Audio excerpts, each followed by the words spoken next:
Kila mafanikio yanapokuja kwenye maisha yako, mafanikio huwa yanakuja na changamoto. Kila binadamu anapozidi kuongezeka, umri anapozidi kuongezeka, vitu vya kumiliki, kila binadamu anapozidi kuongezeka, na changamoto zinazidi kuongezeka katika maisha yake. Kila kitu ambacho unakihitaji leo hii, ukikipata hicho kitu, jua kabisa hicho kitu kinapokuja kinakuja na changamoto zake. Ukipata pesa, ndani ya ile pesa kuna changamoto. Kwa mfano, umekuwa na mahusiano ama ndoa, unapoingia kwenye ndoa, jua kabisa unapopata ndoa kuna changamoto inakuja pamoja na ndoa. Unahitaji ndoa. Ndoa inapokuja kwenye maisha yako inakuja na changamoto za ndoa. Kwa hiyo unakuwa na changamoto ya kwanza. Ukisema sasa nataka nizae, kuna changamoto inakuja na uzazi, inakuja na watoto. Ukisema sasa nataka niongezeke, nianzishe biashara, kuna changamoto nyingine inakuja na hiyo biashara unayoianzisha. Kila kitu unachotaka kukifanya, jua kabisa katika hicho kitu kuna changamoto nyingine tofauti na hizo ulizokuwa nazo. Kwa hiyo unaweza kujikuta katika maisha yako, moja, una changamoto ya ndoa, una changamoto ya uzazi ya watoto, una changamoto ya biashara, una changamoto ya mapato, una changamoto sio ya mume, unakuwa na changamoto nyingi. Ndio maana Mungu akasema hivi, naye aweza mambo yote katika nitie nguvu. Ili hivi vitu vyote uweze kuvimudu, kuvimiliki na kuvitawala, lazima uwe na uwezo mkubwa wa kupambana na changamoto. Ili vitu vyote uweze kuvimudu na kuvitawala, na vile vitu vilivyokuwa navyo viweze kuongezeka, lazima uwe na uwezo wa kupambana na changamoto. Watu wengi wana vitu vingi lakini hawana mafanikio mengi, kwa maana zile changamoto ya vile vitu walivyokuwa navyo vinazuilia mafanikio. Kila eneo lina changamoto yake. Kila kitu ulichokipata kwenye maisha yako kina changamoto yake. Sasa jaribu kujitafakari, kufanya tathmini, una vitu vingapi?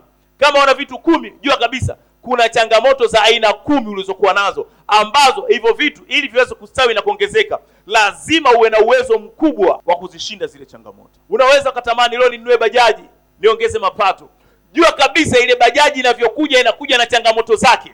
Kwa hiyo lazima uwe na uwezo mkubwa wa kuishinda ile changamoto, ndio utaanza kuifurahia bajaji, utaanza kufurahia biashara yako, utaanza kuifurahia ndoa yako, utaanza kuwafurahia watoto wako. Watu wengi wamemiliki vitu vingi, lakini kwa sababu hawana uwezo wa kuzishinda changamoto, wanashangaa vile vitu vyote walivyovimiliki vinaondoka kimoja baada ya kingine. Ndoa inakufa, inaondoka. Mpaka watoto changamoto inawaondoa. Leo hii unaweza kushangaa kuna mtu na watoto wake wanakaa mbali, yeye yuko kule, watoto wake yuko kule, na ana access ya kuwasiliana tena na watoto wake.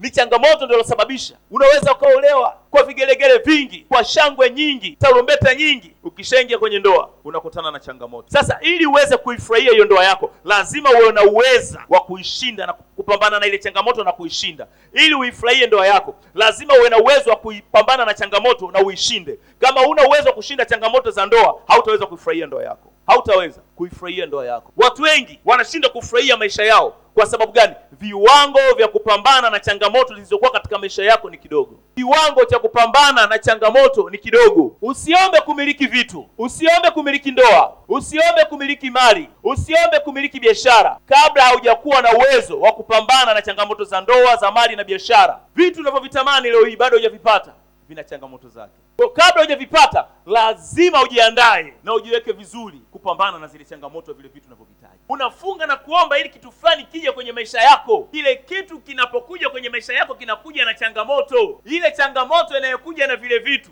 ndio itakayokutoa wewe katika reli. Ile changamoto ndio itakayokufanya usifurahie hivyo vitu ama hicho kitu unachoomba, unafunga na kuomba kila siku ukipata. Ili uweze kuyafurahia maisha yako, lazima uwe na uwezo wa kuzishinda changamoto zilizokuwa katika maisha yako. Changamoto ndio kitu pekee kinachokufanya uwe na stress. Changamoto.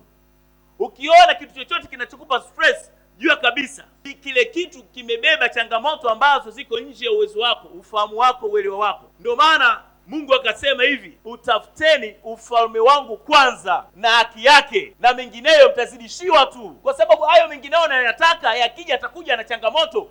Kama ndani yako hauna neno linalotoka katika ufalme wa Mungu, zile changamoto hautaziweza. Usione mtu anatembelea gari kubwa barabarani ukalitamani gari lako, usitamani. Akikupa hivi leo hii, usifanye mchezo. Akikupa lile gari linakuja na changamoto kubwa ambayo haionekani. Kila kitu kinachoonekana nyuma yake kuna changamoto isiyoonekana. Kwa hiyo akikupa gari lake ama akikupa nyumba yake, unakutana na vile vilivyokuwa ndani visivyoonekana, vinakutoa mbio. Usipoweza kushinda changamoto, hautaweza kuyafurahia maisha uliyokuwa nayo. Hautaweza kufurahia vitu ulivyokuwa navyo. Ukitaka kuyafurahia maisha yako, hakikisha unazishinda changamoto zako. Watu wengi uwezo wa kuzishinda changamoto hamna. Zaburi 34:19. Yes.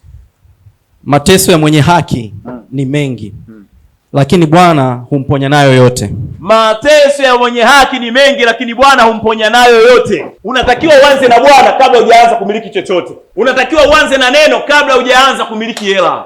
Unatakiwa uanze na neno na uwe na neno ndani yako la kutosha kabla hujaanza kuingia kwenye ndoa. Unatakiwa kwanza uwe na neno kabla ya hicho unachokihitaji. Kwanza uwe na neno, alafu ndo uwe na hivyo unavyovihitaji. Kosa wanalolifanya watu wengi, wanaanza kuwa na vitu wakati hawana neno. Neno linakusaidia kupambana na changamoto iliyokuwa katika ndoa. Neno linakusaidia kupambana na changamoto za kibiashara. Neno ndo linakusaidia kupambana na roho za mila na desturi ya kwenu ambazo zinapinga usipate hela, zinapinga usimiliki. Ukiwa na neno ndo linashughulika na zile roho, alafu wewe huko ndo unapata hela. Kama huna neno kama halijakaa vizuri ndani yako, hela hata zikija zinaondoka. Hela zikija zinakuja na magonjwa. Hela zikija zinakuja na roho za mauti. Kwa hiyo neno kazi yake kupambana na yale magonjwa yaliokuja na hela. Neno kazi yake kupambana na roho za mauti zilizokuja katika ile biashara yako. Neno ndo kazi yake kupambana na zile changamoto ambazo ziko ndani ya ndoa. Neno lina kazi yake linapambana na vitu visivyoonekana. Neno halionekani, kazi yake kupambana na vitu visivyoonekana ambapo vile vitu vinakuja na ndoa. Sasa katika ndoa kuna kitu kionekani kinakuja kuleta usumbufu. Neno kazi yake kushughulika na kile kitu. Ukisema leo unaanza mradi wa kuuza chapati ama sambusa, jua hizo chapati na sambusa zinakuja na changamoto na maroho fulani zinakuja. Kwa hiyo lazima uwe na neno ambalo kazi yake kupambana na zile roho zinazokuja na sambusa na chapati. Alafu wewe ndio utauza, biashara itaenda, chapati zitaenda, sambusa zitaenda. Huna muda kukaa hapa kusikiliza neno, kazi bado unayo. Utapigana vita kwa akili yako. Haleluya.